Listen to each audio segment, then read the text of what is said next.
है हमारा सर्वनाम, और सर्वनाम के बारे में तमाम जो कंडीशंस हैं वो आपके सामने रखी जा चुकी है। आज हमें कुछ सेंटेंस लेके अपने सर्वनाम वाले टॉपिक को समझना है।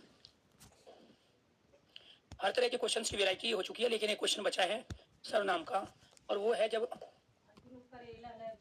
सेंटेंस देखिए आपसे प्रश्न पूछा जाए, जैसे मैं स्कूल जा रहा हूँ, इसमें बताना है आपको कौन सा सर्वनाम है। यहाँ आपको ध्यान रखना है सर्वनाम के 6 भेद होते हैं,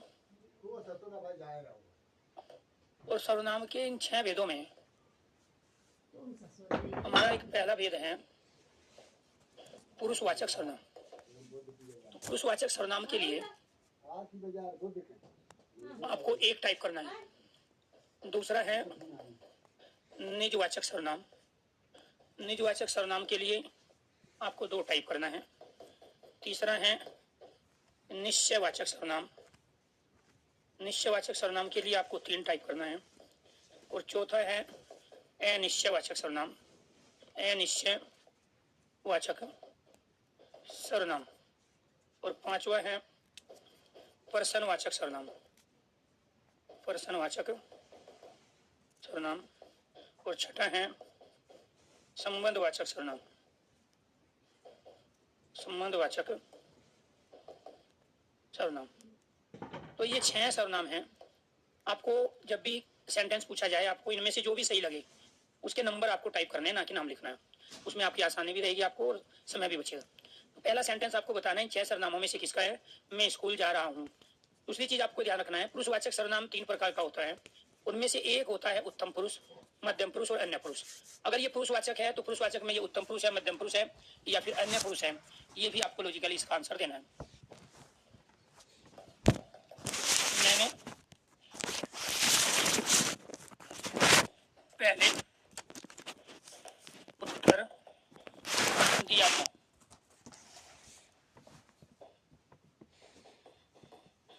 तो मेरी सांसों में बसता है।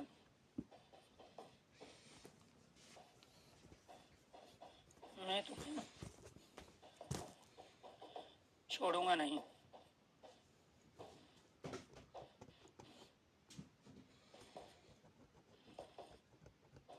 आप कहाँ रहते हो?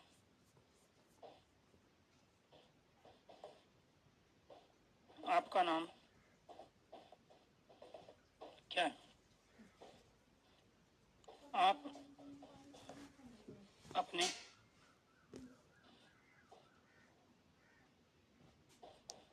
राज्य का नाम बताइए।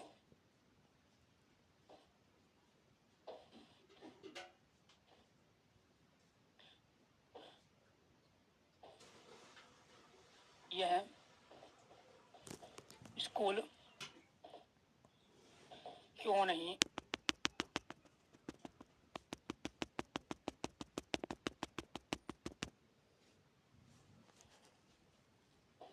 ये सोवन के दादाजी हैं।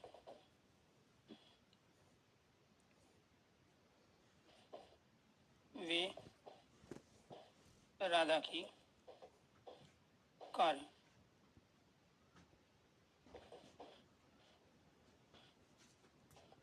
जो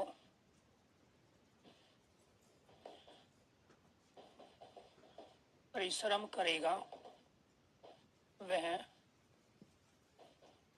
सफल होगा।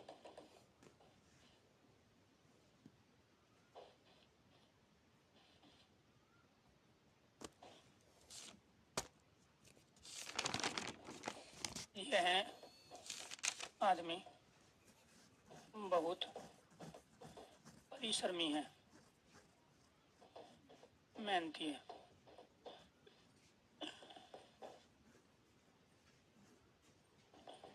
जो जागेगा सो पाएगा।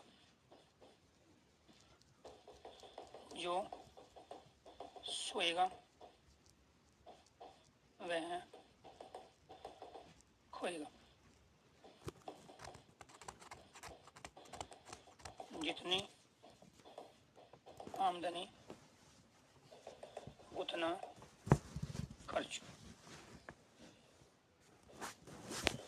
जैसी करनी वैसी भरनी।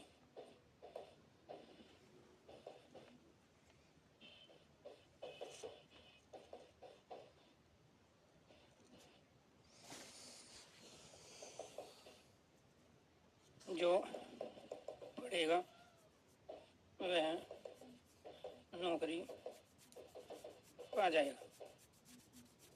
आपको कल बताया गया था कि सर्वनाम के 40 एग्जाम्पल के साथ में, ठीक है, आपको इनको इम्प्लीमेंट करना है, जो कि कल वाले लेक्चर में आप लोगों ने सीखा था। आकाश बेटे आपको बहुत दिक्कत है, ठीक है, तो इसलिए थोड़ा सा आप अपने आप को समय दो। मैं आपको कई क्लासों में पहले भी बोल चुका था, ठीक है। आपको जिस डायरेक्शन में चीज़ों को अचीव करना चाहिए वो डायरेक्शन आपकी है ही नहीं। दूसरा, आप कभी भी नौकरी के लिए नहीं पढ़ रहे हो, कॉम्पिटिटिव एग्जाम में पास होने के लिए भी नहीं पढ़ रहे हो, आप विद्वान बनने के लिए पढ़ रहे हो। तो ध्यान आपको ये रखना है, 3 तरह के स्टूडेंट होते हैं। जब भी आदमी अपनी पूरी तैयारी के साथ पूरे होश हवास में नौकरी के लिए कहीं ना कहीं अपने आप को तैयार करता है, तो 3 माइंडसेट प्रत्येक बच्चे के होते हैं। एक माइंडसेट तो ये होता है कि मुझे कुछ नहीं आता, और आता बहुत कुछ है, लेकिन वो मान के चलता है मुझे कुछ नहीं आता, मुझे सारी चीज़ें सीक्वेंस में सीखनी है, लॉजिकली सीखनी है, छोटी से छोटी चीज़ सीखनी है। तो अपने आप को जो भी उसको आता है वो साइड में रख के बैठ के साइड में उस सारी प्रीवियस नॉलेज को, पूरे ज्ञान को रख के नई चीज़ों से, नए तरीकों से चीज़ों को सीखता है।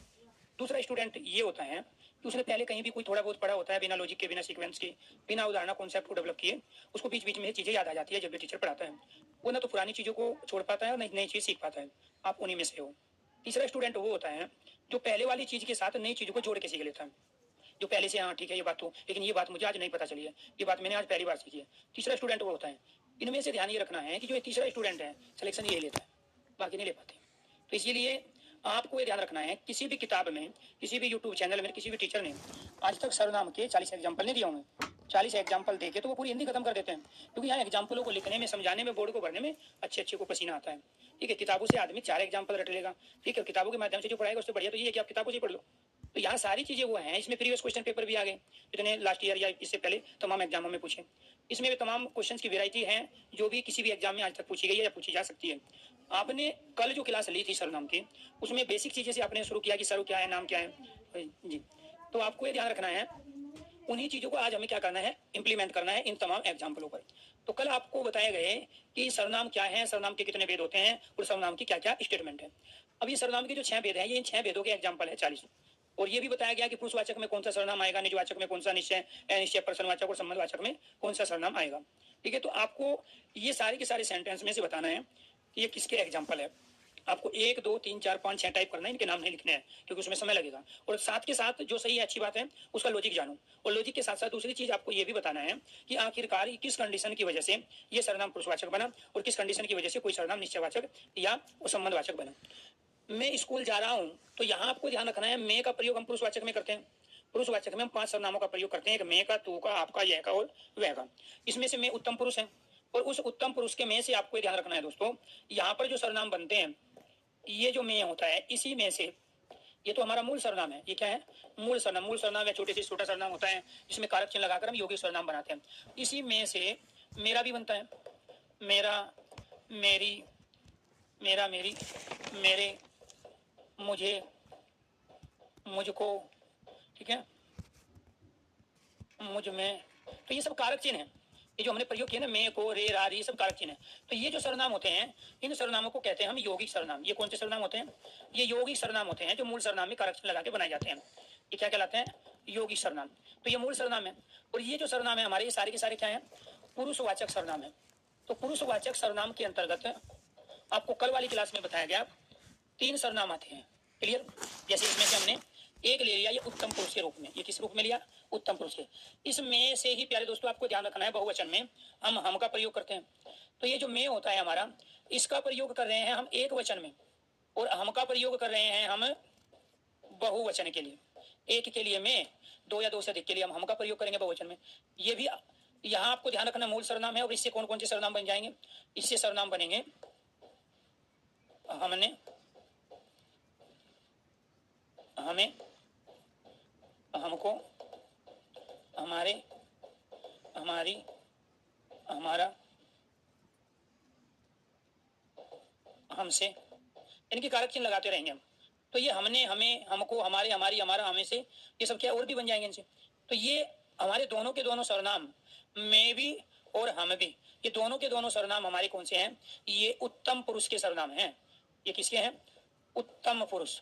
उत्तम पुरुष मतलब फर्स्ट पर्सन, उत्तम पुरुष के सर्वनाम है। इसका प्रयोग हम एक वचन में कर रहे हैं, इसका प्रयोग हम बहुवचन में। ये हमारे मूल सर्वनाम कहलाते हैं और इनसे बनने वाले ये क्या कहलाते हैं? हमारे यौगिक सर्वनाम कहलाते हैं। क्या कहलाते हैं? यौगिक सर्वनाम कहलाते हैं।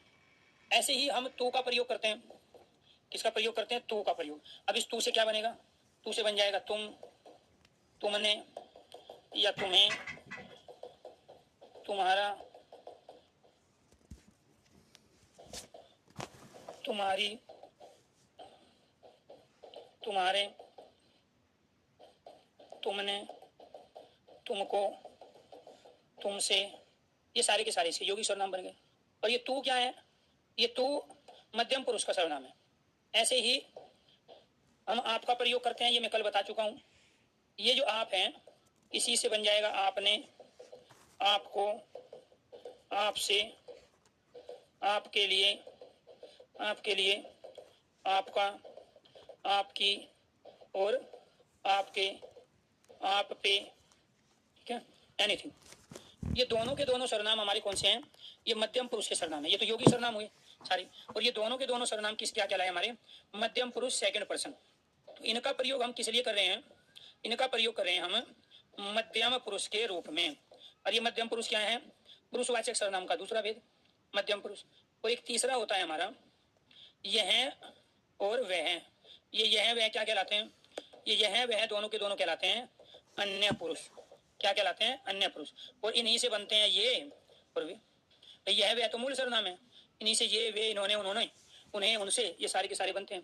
तो यानी कि पुरुषवाचक सर्वनाम दो प्रकार का होता है, तीन प्रकार का होता है। एक हो गया उत्तम पुरुष, दूसरा हो गया सेकंड पर्सन के लिए मध्यम पुरुष, और तीसरा हो गया अन्य पुरुष। अन्य पुरुष में हम यह वह प्रयोग कर रहे हैं। तो यह वह के स्थान पर हम ये वे, इन्होंने, उन्होंने भी प्रयोग करते हैं। तो के स्थान पर तुम, तुम्हें, तुम्हारा, तुम्हारे भी प्रयोग करते हैं। आपके स्थान पर आपने, आपको, आपसे प्रयोग करते हैं। तो आपको जब पुरुषवाचक का कोई एग्जाम्पल लगे, आपको ये भी दिमाग में सेट करना है कि उत्तम पुरुष है, या फिर ये मध्यम पुरुष है, या फिर अन्य पुरुष है। ये भी आपको दिमाग में सेट करना है। मैं स्कूल जा रहा हूं, तो इसमें मैं पुरुषवाचक सर्वनाम है, क्योंकि मैं का प्रयोग कहने वाले ने, लिखने वाले ने अपने लिए किया। और जब कहने वाला, लिखने वाला अपने लिए प्रयोग करता है, तो उसे हम क्या कहते हैं? पुरुषवाचक सर्वनाम। और पुरुषवाचक में भी कौन सा कहलाता है? उत्तम पुरुष। तो ये जो सर्वनाम है हमारा, ये उत्तम पुरुषवाचक सर्वनाम है। क्लियर? मैंने पहले उत्तर दिया था, तो ये मैंने पहले उत्तर दिया था, तो कर्ता ने अर्थात लेखक ने, कहने वाले ने अपने लिए मैंने का प्रयोग किया है, इसलिए ये भी क्या कहलाता है? उत्तम पुरुष। और उत्तम पुरुष किसका भेद है? पुरुषवाचक का। तो ये पहले दोनों सेंटेंस किसके हुए? पुरुषवाचक के हुए, और पुरुषवाचक में भी उत्तम पुरुष के हुए। तो मेरी सांसों में बसता है, तो यहाँ पे तू अपने आप में क्या है? मध्यम पुरुष। तो तू बस रहा है ना सांसों में, तो इसलिए ये तू की प्रधानता, दो सर्वनाम है इसमें, एक तू है और एक मेरी है, और दोनों के दोनों पुरुषवाचक है। ऑप्शन में पुरुषवाचक दिया तो राइट आंसर पुरुषवाचक, और ऑप्शन में उत्तम पुरुष, मध्यम पुरुष, अन्य पुरुष दिया है, तो राइट आंसर क्या है? मध्यम पुरुष। तो उसके ऊपर डिपेंड करता है कि वो इनमें से चार ऑप्शन लेगा, या फिर वो उत्तम पुरुष, मध्यम पुरुष, अन्य पुरुष, और एक बोल देगा इनमें से कोई नहीं या सभी। तो ये क्या कहलाया हमारा? ये कहलाया मध्यम पुरुष। मैं तुम्हें छोड़ूंगा नहीं, तो इसमें भी दो सर्वनाम प्रयोग हुआ, एक मैं और एक तुम्हें। तो मैं का प्रयोग किसने किया? मैं तुम्हें छोड़ूंगा नहीं। तो यानी कि मैं का प्रयोग करता अपने लिए कर रहा है, और तुम का प्रयोग सेकंड पर्सन के लिए कर रहा है, क्योंकि तू तो सेकंड है ही, मध्यम पुरुष है। लेकिन मैं तुम्हें छोड़ूंगा नहीं, तो यहाँ पर मैं उत्तम पुरुष हुआ, तो ये उत्तम पुरुष का सेंटेंस हुआ। और जब वो उत्तम पुरुष ना दे, तो आप कहोगे पुरुषवाचक हो गया, पुरुषवाचक है, पुरुषवाचक है। आप कहाँ रहते हो?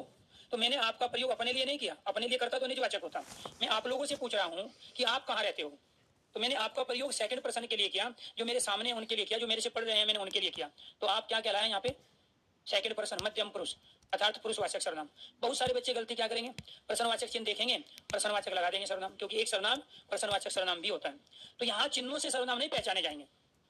प्रश्नवाचक चिन्ह लगाओ, ठीक है, प्रश्नवाचक वाक्य है, लेकिन ये प्रश्नवाचक सर्वनाम नहीं है, क्योंकि अर्थ के आधार पर वाक्य के जो 8 वेद होते हैं, उनमें एक वेद प्रश्नवाचक वाक्य भी होता है। और प्रश्नवाचक वाक्य उसे कहते हैं जहां प्रश्नवाचक शब्द का प्रयोग सेंटेंस में हो, जैसे क्या, कौन, कहां, कैसे, कब, कितने। तो इसमें चूंकि कहां आया है प्रश्नवाचक शब्द, तो ये प्रश्नवाचक वाक्य तो है, लेकिन प्रश्नवाचक सर्वनाम नहीं है, क्योंकि सर्वनाम तो इसमें आपका प्रयोग हुआ है, और आपका भी प्रयोग सेकंड पर्सन के लिए हुआ है, सामने वाले के लिए हुआ है।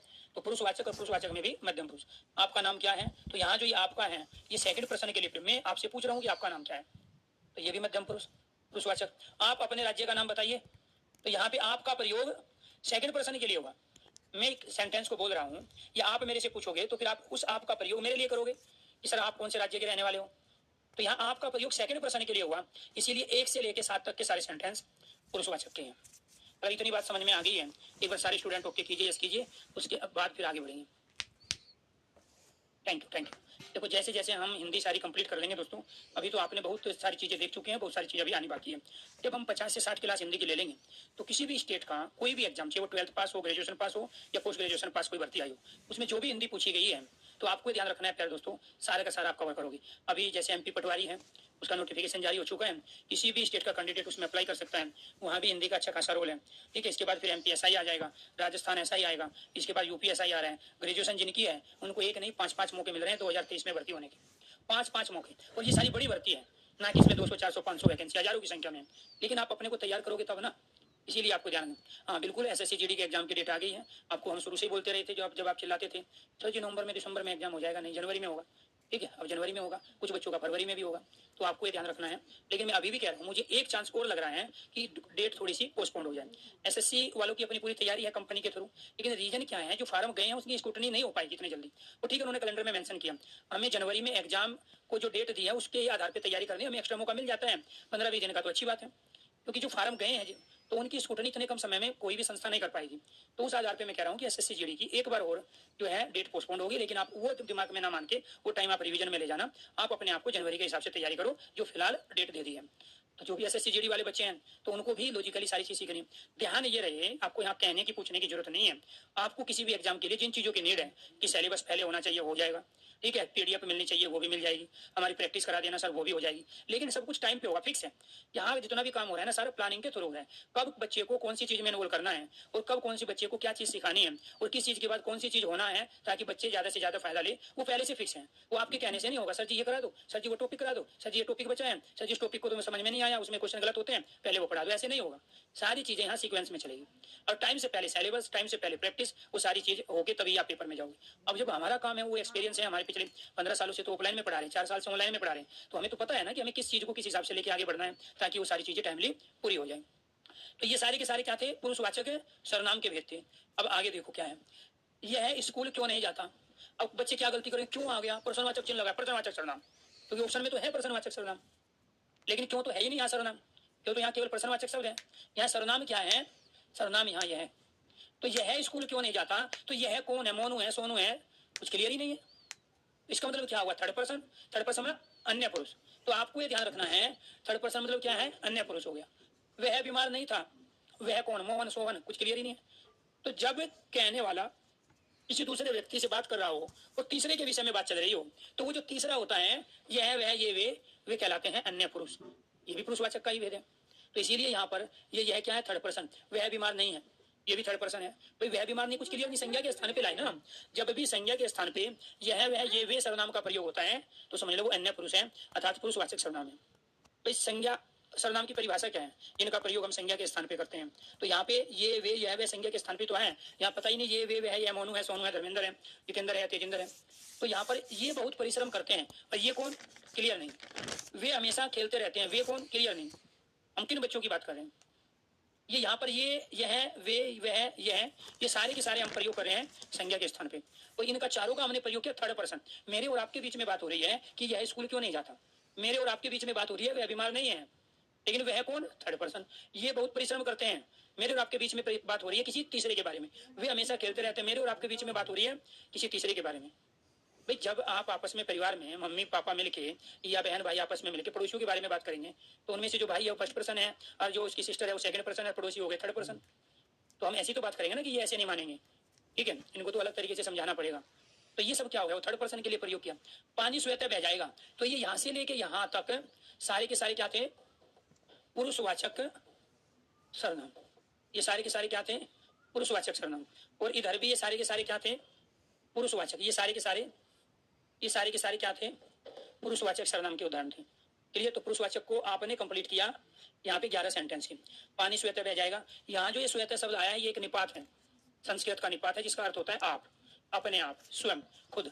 तो जब आपका प्रयोग कर्ता दूसरे के लिए ना करके, मध्यम पुरुष के लिए ना करके अपने लिए करता है तो वो कहलाता है निजवाचक। आप मध्यम पुरुष भी हैं और आप निजवाचक भी हैं। मध्यम पुरुष वो तब बनेगा जब वो दूसरे के लिए प्रयोग हो रहा हो, और वो निजवाचक तब बनेगा जब कहने वाला, बोलने वाला, लिखने वाला अपने लिए प्रयोग कर रहा हो। जैसे आप उठा लूंगा, अब आपका प्रयोग मैंने अपने लिए किया ना। आप कहाँ रहते हो, आपका क्या नाम है, आपके पापा क्या करते हैं, ये सब सेकंड पर्सन हो गए, मध्यम पुरुष। लेकिन मैं क्या कर, आप उठा लूंगा, अपने आप चला जाऊंगा, अपना कार्य स्वयं करो, तो ये सारी चीज मैंने अपने लिए प्रयोग की ना। तो जब आपका प्रयोग कहने वाला, बोलने वाला, लिखने वाला अपने लिए करता है तो निजवाचक, और दूसरे के लिए करता है तो मध्यम पुरुष, पुरुषवाचक। तो यहाँ इस आपके स्थान पर ही स्वयं है। पानी आप बह जाएगा, पानी अपने आप बह जाएगा, पानी स्वयं बह जाएगा, बात तो एक ही हुई। तो जब आपके स्थान पर स्वयं आ जाए, खुद आ जाए, स्वयं आ जाए, तो वो भी सारे के सारे निजवाचक के ही उदाहरण होते हैं। तो ये यहाँ से लेके यहाँ तक ये सारे के सारे निजवाचक सर्वनाम के उदाहरण हैं। किसके उदाहरण है? निजवाचक सर्वनाम। क्या है ये? निजवाचक, निजवाचक सर्वनाम। तो ये आपको ध्यान रखना है। यहाँ पर इसमें आप कहोगे सर जी इसमें तो सर्वनाम आया नहीं। अरे सर्वनाम का ही तो काम कर रहे हैं यहाँ से। यहाँ पे ये खुद सर्वनाम का ही तो काम कर रहे हैं। अपना कार्य स्वयं करो, तो ये अपने आप के लिए तो आ रहे हैं। आप उठा लूंगा, अपने आप चला जाऊंगा। तो यहाँ पे आप स्वयं, खुद और स्वतः, ये सारे आपके सेंस में आए हैं। कर्ता ने, लेखक ने, बोलने वाले ने अपने लिए प्रयोग किए हैं। इसी वजह से ये निजवाचक सर्वनाम के उदाहरण है। यह घोड़ा है, तो यहाँ यह का प्रयोग एक संज्ञा के साथ आया है। जब भी यह वह ये वे का प्रयोग किसी एक संज्ञा के साथ किया जाता है तो निश्चयवाचक होता है। उस समय ये सर्वनाम किसी संज्ञा की निश्चितता का ज्ञान करा रहे हैं। अब यह घोड़ा है, घोड़ी नहीं है, दूसरा जानवर नहीं है, निश्चितता का ज्ञान करा रहा है ना। वह गाय है, गाय के अलावा बैल नहीं है, भैंसा नहीं है, निश्चितता का ज्ञान। ये छात्र है, छात्र के अलावा खिलाड़ी नहीं है, ठीक है। वे लड़की है, लड़की के अलावा लड़का नहीं है। तो कहने का मतलब ये हुआ कि तीन कंडीशन है निश्चयवाचक की। एक कंडीशन तो ये है कि जब यह वह ये वे किसी वस्तु की निश्चितता का ज्ञान कराएं, किसी पदार्थ की, किसी प्राणी की निश्चितता का ज्ञान कराएं, तो निश्चयवाचक सर्वनाम कहलाते हैं। एक कंडीशन। दूसरी कंडीशन निश्चयवाचक को पहचानने की यह है कि जब भी यह वह ये वे का प्रयोग किसी एक संज्ञा के साथ हो और वो जातिवाचक संज्ञा हो, एक संज्ञा के साथ और वो जातिवाचक संज्ञा हो। घोड़ा, गाय, छात्र, लड़की, सब जातिवाचक संज्ञा है। घोड़े के अंदर सारे घोड़े आ जाएंगे, गाय के अंदर सारी गाय, नील गाय, जर्सी गाय, साहिवाल गाय, अमेरिकन गाय, देसी गाय। छात्र के अंदर सारे छात्र, लड़की के अंदर सारी लड़की, मोना, सोना, टोना, सब आ गई। तो ये जातिवाचक संज्ञा। तो जब किसी एक जातिवाचक संज्ञा के साथ किसी सर्वनाम का प्रयोग होता है यह वह ये वे के रूप में, तो वो निश्चयवाचक सर्वनाम कहलाता है। दो कंडीशन। तीसरी कंडीशन ये है जब यह का प्रयोग निकट के लिए और वह का प्रयोग दूर के लिए हो तो वो कहलाते हैं निश्चयवाचक। यह घोड़ा है निकट और वह गाय है दूर, ये छात्र है निकट और वे लड़की है दूर। तो आप कोई सी भी एक कंडीशन याद रखो। जब यह वह ये वे का प्रयोग निकट व दूरी को बताने के लिए हो तो निश्चयवाचक। जब यह वह ये वे का प्रयोग किसी जातिवाचक एक संज्ञा के साथ हो तो वो क्या कहलाते हैं? निश्चयवाचक। और जब यह वह ये वे किसी वस्तु, पदार्थ, प्राणी की निश्चितता का ज्ञान करा रहे हो तो वो कहलाते हैं निश्चयवाचक। अब वह विलायती चूहा है, तो यह विलायती चूहा है, इसका मतलब क्या हुआ? आपके घर का मोटे काले रंग का चूहा नहीं है, वो विलायती है, व्हाइट रंग का चूहा है।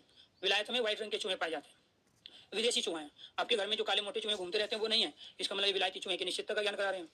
वह राधा है, राधा के अलावा मोना नहीं है, सोना नहीं है, ठीक है। यहाँ राधा की निश्चितता का ज्ञान करा रहे हैं। इसीलिए आपको ध्यान रखना है 17 से लेके 22 तक सारे के सारे निश्चयवाचक सर्वनाम क्या है? सारे के सारे निश्चयवाचक सर्वनाम के उदाहरण है। इसके उदाहरण निश्चयवाचक सर्वनाम के। क्लियर? दरवाजे पर कोई खड़ा है तो यहाँ कोई क्या है? अनिश्चयवाचक। क्लियर नहीं? योगी आदित्यनाथ हैं या मोदी जी हैं, अमित शाह हैं या कोई दूसरा आ गया है। तो दरवाजे पर कोई खड़ा है, कौन आ गया? क्लियर ही नहीं है। मंत्री है, अभिनेता है, पशु है, पक्षी है, मेहमान है, मामा है, बच्चा है, कुछ क्लियर ही नहीं है। कुछ काम करो, क्या करे? सोने का, खाने का, खेलने का, पढ़ने का, कुछ क्लियर ही नहीं है। सड़क पर कई लड़के बात कर रहे हैं, कई 10 है, 20 है, 30 है, कुछ क्लियर ही नहीं है।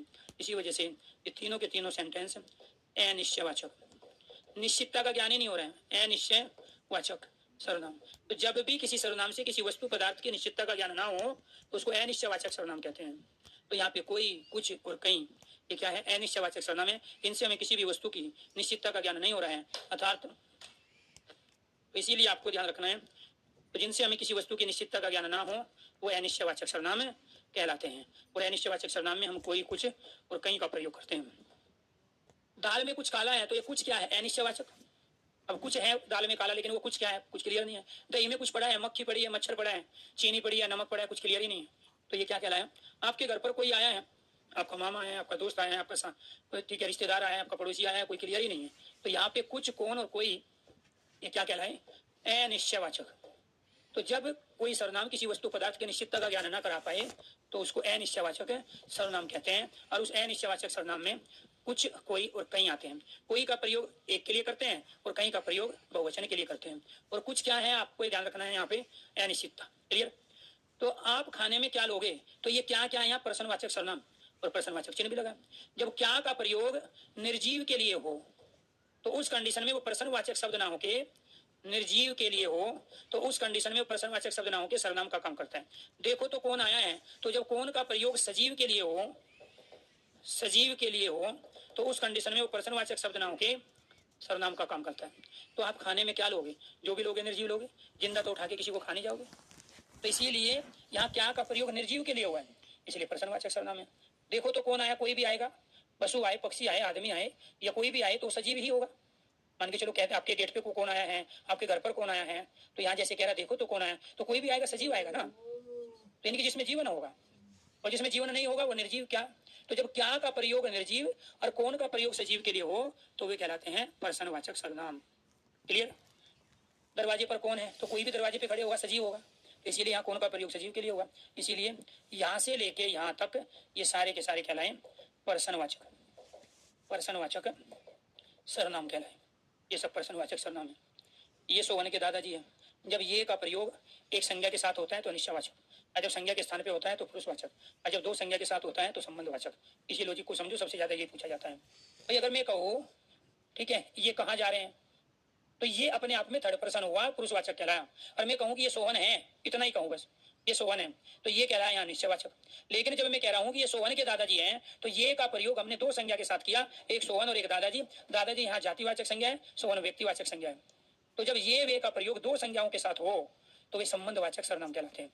ये और वे पुरुषवाचक भी है, यह और वह पुरुषवाचक भी है, ये वे यह वह निश्चयवाचक भी है, ये वे यह वह संबंधवाचक भी है। बस अंतर केवल इतना है, जब यह वह ये वे का प्रयोग थर्ड पर्सन के लिए करते हैं, किसी संज्ञा के स्थान पे करते हैं तो वे पुरुषवाचक कहलाते हैं, और जब किसी एक संज्ञा के साथ उनका प्रयोग करते हैं तो वे निश्चयवाचक कहलाते हैं, और जब दो संज्ञाओं के साथ उनका प्रयोग करते हैं तो वो संबंधवाचक कहलाते हैं। अब ये यहाँ संबंध को बता रहे हैं। ये सोहन के दादाजी है, ये राधा की कार है, तो एक संज्ञा राधा, दूसरी संज्ञा कार, दो संज्ञाओं के साथ वे का प्रयोग हुआ, पुरुषवाचक सर्वनाम कहलाया।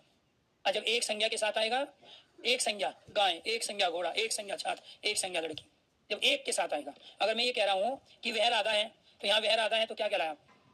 निश्चयवाचक, राधा की निश्चितता करा रहे ना। और वह राधा की कार है तो वो कहलाया संबंधवाचक, क्योंकि वहां दो संज्ञाओं के साथ। तो सूत्र क्या है, जब यह वह ये वे का प्रयोग थर्ड पर्सन के लिए, तीसरे के लिए करते हैं, संज्ञा के स्थान पे करते हैं तो पुरुषवाचक होते हैं, और जब यह वह ये वे का प्रयोग एक संज्ञा के साथ करते हैं तो निश्चयवाचक होते हैं। उस समय वो एक संज्ञा की निश्चितता का ज्ञान करा रहे होते हैं, और जब यह वह ये वे का प्रयोग दो संज्ञा नाउन के साथ प्रयोग करते हैं तो वो संबंध को बता रहे होते हैं। इसी वजह से उस कंडीशन में वे संबंधवाचक सर्वनाम कहलाते हैं। ये दोनों के दोनों सर्वनाम यहाँ पर क्या है?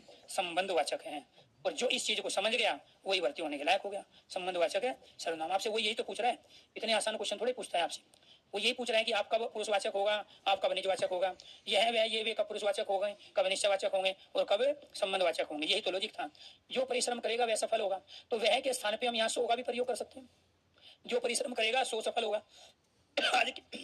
आज के टाइम में हम सो के स्थान पर वह का प्रयोग करें, तो इस वह का संबंध किसके साथ है? जो के। तो जो परिश्रम करेगा वह सफल होगा। सफल कौन होगा? जो परिश्रम करेगा। इन दोनों ने तो आपस में डिपेंड किया है, दोनों क्रिया। क्लियर? वह आदमी बहुत मेहनती है, तो यहाँ आदमी क्या है? एक जातिवाचक संज्ञा, ये है क्या है? एक सर्वनाम। तो ये क्या कहलाया? निश्चयवाचक कहलाया। ये क्या कहलाया? निश्चयवाचक सर्वनाम कहलाया। मैंने जानबूझ के बीच में लिया। तो यह आदमी बहुत मेहनती है, तो इस आदमी की निश्चितता का ज्ञान करा रहे हैं ना। आदमी जातिवाचक संज्ञा है, और जब यह का प्रयोग एक जातिवाचक संज्ञा के साथ करेंगे तो निश्चयवाचक कहलाएगा। और यहाँ वह का जो से, जो जागेगा सो पाएगा, सो का जो के साथ संबंध, जो सोएगा वह खोएगा, वह का जो के साथ, जितनी आमदनी उतना खर्च, उतना का जितने के साथ, जैसी करनी वैसी भरनी, जैसी का वैसी के साथ संबंध, जो पढ़ेगा वह नौकरी पाएगा, वह का जो के साथ संबंध। ये सारे सेंटेंस, इस 35वें सेंटेंस को छोड़ के सारे के सारे क्या है? संबंधवाचक है। संबंधवाचक सर्वनाम। ये भी क्या है? संबंधवाचक सर्वनाम। ये भी संबंधवाचक सर्वनाम है। अगर समझ में आ गया है तो एक बार सारे स्टूडेंट ओके कीजिए, यस कीजिए, जितने भी बच्चे लाइव है जी। कन्हैया, सौरभ, प्रतिभा, प्रभुनाथ, आशीष, अश्विनी, मुकेश, मुस्कान, सत्यम, विशाल, अश्विनी, प्रदीप, प्रवीण, यश, भारती, संगम, मोनू, राजेश, रवि, सत्यम, अश्विनी, पूजा, प्रीति, प्रियंका, विशाल, विपुल, प्रवीण, प्रदीप, यश, मोनू, मनोज, संजय, किरण, बबलू, अरविंद, सत्यम, रतन, राघव, राजीव, रतन, रेखा, दिव्यांशु, मुकेश, अश्विनी, यशपाल, ऋषि, विजय, रघु, सत्यम। जी जी, बाकी बच्चों के कमेंट गए निकल। ठीक है, समझ में आ गया? Very good. देखो, जब आप खुश होते हो ना तो मुझे ज्यादा खुशी मिलती है, क्योंकि हमने कुछ जब नई चीज अचीव की होती है, नई चीज सीखी होती है, तो खुशी लाजमी है, खुश होना लाजमी है। अपने आप ही खुश होंगे, क्योंकि नई चीज सीखी है और रटी नहीं है, लॉजिक के साथ सीखी है, इसलिए वो आपका अचीवमेंट। ऐसा कोई पेपर नहीं है जहाँ संज्ञा सर्वनाम विशेषण क्रिया क्रिया विशेषण अव्यय को छोड़ के क्वेश्चन पूछा जाए।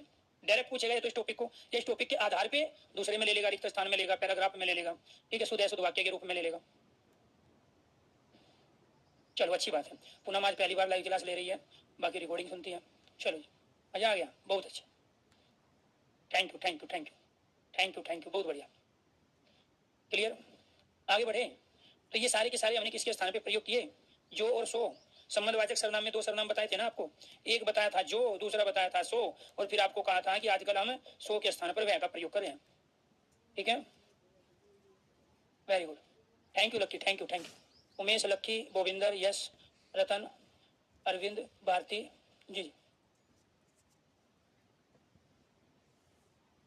नहीं नहीं, ऐसा मत करो, जिन्होंने एसएससी जीडी का फॉर्म भरा है, एसएससी जीडी के लिए मेहनत करो। ऐसे नहीं पटवारी की वैकेंसी आ गई अब पटवारी पे फोकस कर दोगे, उसका एग्जाम बाद में होगा, पहले एसएससी जीडी का एग्जाम होगा। तो एसएससी जीडी वाले दिक्कत यही है तुम्हारे साथ, जब तो कोई भर्ती नहीं आई किसी में भी फॉर्म भर के तैयारी शुरू कर देते हो, और जब आपको दो भर्ती मिल जाए, एक पे फोकस छोड़ के दूसरी पे, अरे आप ज्वाइनिंग ले लेना, मत जाना जो आप, ठीक है, बाद में एक बार ज्वाइनिंग लेने के बाद मत जाओ आप, एक कम से कम ये तो समाज को पता चलेगा, आपके रिश्तेदारों को, पड़ोसियों को, कि बंदा एक नौकरी ले चुका है। इसीलिए जब भी आपने फॉर्म भरा है, चाहे आपका 500 किलोमीटर सेंटर जाए या 1000 किलोमीटर, एग्जाम देने जाना है। लाइफ में ये गलती कभी मत कर देना, आंधी आए, तूफान आए, बरसात आए, तबीयत चाहे थोड़ी ढीली हो, लेकिन पेपर नहीं छोड़ना। जिस दिन पेपर छोड़ दिया आपने, समझ लो आप भर्ती होना नहीं चाहते हैं। आपके अंदर 3 तरह के मन काम करते हैं, तो जो एक मन है अर्धचेतन वाला, वो आपको भर्ती होने से रोकता है। मान के चलो आपका सुबह के समय मन कर रहा है कि कल रात आपने प्रोग्राम बनाया कि सुबह 5 बजे उठ के मुझे 4 चक्कर ग्राउंड के लाने हैं, या रोड पे मुझे दौड़ना है, या हल्की फुल्की मुझे पैदल चाल चलनी है, और सुबह उठे यार नहीं क्या करेंगे यार, 5 बजे उठ के अपना सोने दो। एक मन ने तो ये दृढ़ संकल्प ले लिया था कि सुबह 5 बजे उठ के दौड़ना है, और दूसरा कह रहा नहीं क्या करेंगे अभी, तो आप उसी पे वो हावी रहता है आप पे, तो आपको उसकी बात नहीं सुननी है, उसकी बात नहीं माननी है। आपने जो रात को संकल्प लिया उसको सुबह इंप्लीमेंट कर दो, फिर जब आप इंप्लीमेंट करने चलोगे वो फिर हावी होगा। जैसे आप एक चक्कर लाए, अरे नहीं बस बहुत हो गया यार, खत्म करो, जो भी होना होगा एक चक्कर में हो जाएगा, ठीक है चलो चलते हैं, वैसे भी शरीर ठीक नहीं है, तो फिर एक चक्कर जैसे आप लोगे फिर रोकेगा आपको, फिर तो आधा चक्कर फिर होगा, इनके 1.5 चक्कर फिर रोकेगा आपको, बस इतना ही होगा। लेकिन जैसे ही आप उस पर हावी होके 3 चक्कर ले आओगे, तो फिर वो न्यूट्रल हो जाता है। फिर वो जो आपका जो ओरिजिनल मन है जो आपको भर्ती कराता है, फिर वो बोलेगा नहीं यार 3 चक्कर के लिए सोचा था, चौथा भी पूरा करते हैं। ऐसे जब पढ़ने बैठते हो तो वो अर्धचेतन मन जो होता है वो आप पे हावी हो जाता है। तो इसीलिए आपको जो भी रणनीति बनानी है, जो भी सोचना है, उसको इंप्लीमेंट करना है। उसका रिजल्ट आपको अभी नहीं मिलेगा, तुरंत बाद में मिलेगा। तो इसीलिए आप जब भी आपके अंदर, शरीर के अंदर आप जैसा सोचते हो, जैसा देखते हो और जैसा खाते हो, इनका असर पड़ता है, और एक अलग अलग तरह के हार्मोन शरीर के अंदर बनने लगते हैं। तो वे हार्मोन से ही है जो आदमी को कामयाब भी बना देते हैं, कई बार वो डिमोटिवेट भी कर देते हैं। तो इसीलिए आप अच्छा सोचो, अच्छा देखो, अच्छा खाओ स्टूडेंट लाइफ में, और फिर सारी चीजें अच्छी अच्छी करते चले जाओगे। आपने देखा होगा अपने आसपास रिश्तेदारी में कुछ बहुत ही पढ़ने वाले बच्चे पर्सनालिटी के बहुत जबरदस्त होते हैं, और आपकी हिम्मत नहीं होती उनसे बात करने की, पहल करने की। हालांकि वो आदमी बड़ा स्वभाव का बहुत अच्छा है, अगर आप बात करोगे, पहल करोगे, तो आपको बहुत कुछ सीखने को मिलेगा, लेकिन आपकी हिम्मत ही नहीं हो रही है यार इसके आगे हम, क्योंकि हमें अपनी कमजोरी तो पता है कि दिन भर झूठ बोलते हैं, दिन भर चोरी करते हैं, दिन भर पाप करते हैं, दिन भर बुरा सोचते हैं, तो उसकी वजह से हमें हिम्मत ही नहीं हो रही है उस वेल एजुकेटेड आदमी से बात करने की। बहुत सारे प्रोफेसर होते हैं, ठीक है, और बच्चे हैं अपने बेफालतू के काम करते हैं, उसके दिमाग पे वही आ रहता है कि बात करेंगे कहीं ऐसा तो नहीं कुछ गलत निकल जाए। तो आपको जब भी कोई एजुकेटेड पर्सन मिले, हिम्मत जुटा के, कॉन्फिडेंस दिखा के आपको बात करनी है, और लास्ट में ये भी बोल देना है कि अगर मेरी कोई बात आपको समझ में नहीं आई है या मैंने गलत बोल दिया है तो प्लीज उसके लिए मैं क्षमा प्रार्थी हूँ। इतना बोलोगे अगला आदमी जिंदगी भर याद रख लेगा आपको, अरे देखो इसने कोई भी गलत नहीं बोला था और फिर भी कह रहा है कि उसके लिए मुझे माफ कर देना। तो कहने का मतलब ये है, सीखने के लिए हमें हमेशा सजग रहना चाहिए, अलर्ट रहना चाहिए, और आप अपने शरीर में उस तरह के नेगेटिव हार्मोन्स मत बनने दो जो आपको किसी भी चीज से डिस्टर्ब करते हैं। इसीलिए जहां भी एक बार फार्म भरा है उसको आप देखे आओ, क्योंकि वो जो पैसा है, जिस पैसे के लिए आप तड़प रहे थे कि पता नहीं फार्म भर भी पाएंगे नहीं भरेंगे, तो उस पैसे की आप वैल्यू नहीं कर रहे हो। आप चांस हो नहीं होगा कोई बात नहीं, अलग बात, लेकिन पेपर जब दे के आओगे तो बहुत कुछ सीखने को मिलेगा। जो गलती जिस फार्म को भर के आप भर्ती होना चाहते हो, जो गलती वहां होगी करते हैं, गुण या दोष को प्रकट करते हैं, वो विशेषण कहलाते हैं। दूसरा विशेष्य, जिस वस्तु पदार्थ प्राणी की, जिस वस्तु पदार्थ प्राणी की विशेषता अर्थात जिस वस्तु पदार्थ प्राणी की विशेषता अर्थात गुण या दोष बताए जाए, वह वस्तु पदार्थ प्राणी, वह वस्तु पदार्थ प्राणी विशेष्य कहलाता है, विशेष्य कहलाता है। जैसे काला सांप,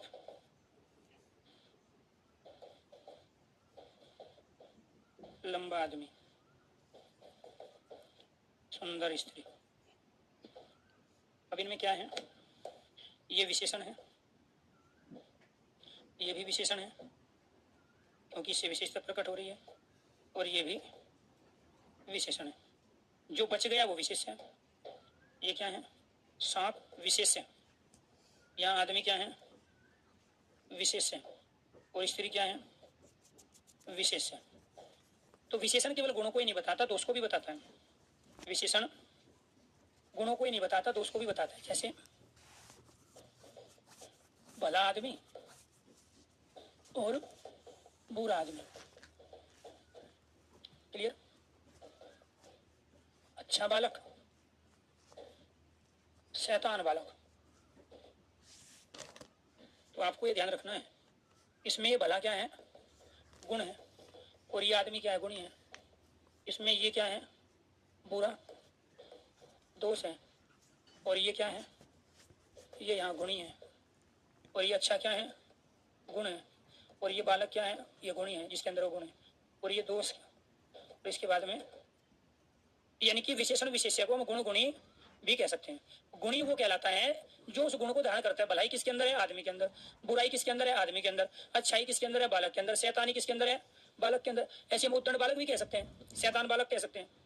तो कहने का मतलब यहाँ पे हम गुण के रूप में और दोष के रूप में इसको प्रयोग करते हैं। गुण और दोष के रूप में हम विशेषण को प्रयोग करते हैं, और विशेष्य का दूसरा नाम क्या है, गुणी है। क्लियर। तो ये तो आपको पता चल गया कि जो किसी वस्तु, पदार्थ, प्राणी की विशेषता, गुण या दोष को प्रकट करते हैं वो विशेषण कहलाते हैं। और विशेष्य जिनकी विशेषता बताई जाए, तो क्या है, जिनकी विशेषता बताई जाए, जिनकी विशेषता बताई जाए वो क्या कहलाए, वो विशेष्य कहलाए। अब फिर आपसे क्वेश्चन पूछा जाएगा, विशेषण विशेष्य और विशेष्य विशेषण, विशेषण विशेष्य और फिर विशेष्य और विशेषण। निम्नलिखित में से कौन सा विशेषण विशेष्य या विशेष्य विशेषण का उदाहरण है। जैसे महात्मा, पीताम्बर, थोड़ा सा मैं इधर लिख लेता हूँ, महात्मा, पीताम्बर, कमीना मंत्री, कर्मठ नेता, ईमानदार शिक्षक,